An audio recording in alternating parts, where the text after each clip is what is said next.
Hello bos, selamat petang.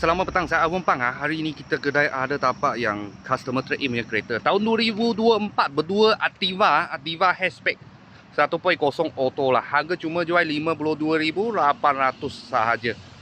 Ini owner trade in kereta lah. Dia tukar Mazda. Tapi ini kereta condition baik ya. Condition baik, dia banyak jaga dia punya kereta. Boleh nampak dia punya bumper dengan dia punya body tak sama warna. Sebab dia tinted lah. Dia takut batu kena calar. Body kit semua ada, bahannya cantik kereta ni. Kalau kereta ni loan lah 9 tahun lah, bulanan anggaran 600 lebih aja. Boleh tapak yang kereta ni. Sport rim dulu punya owner sudah tukar lah. Sudah tukar tahun 2024. Belakang dia kasih lower sikit sebab selalu tinggi nanti corner buang.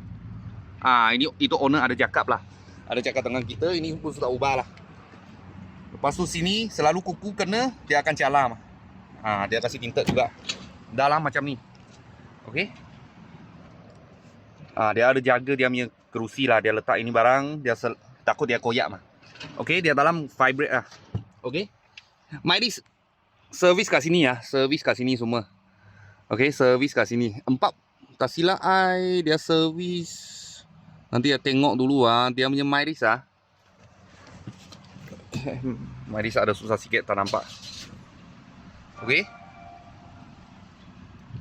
Original punya berdua. Myris 33,000. Tadi saya nampak macam 30 lebih ribu. Kereta belum cuci baru sampai aja, belum cuci. Semua ada ini cover lah, ada ini cover, takut dia crack, dia koyak ke. Ini kereta condition baik, plastik pun belum buka lagi. Okey. Belakang punya spoiler sini nampak, boleh nampak dia pun tinted juga.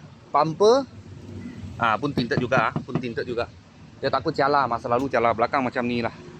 Okey, spoiler ada, dia punya skirting semua ada. Kereta banyak cantik. Harga jual 52,800 sahaja. 52,800. Okey, kalau full loan bulanan 600 lebih hingga 700 lah. Kalau ada deposit mungkin 600 lebih sikit ini macam. Kalau bos-bos kawan-kawan siapa minat, boleh kontak kita lah. Sebiji aja. Trade in punya kereta sebiji aja. Kalau ada apa murah punya kereta, saya akan video lagi. Thank you bos thank you.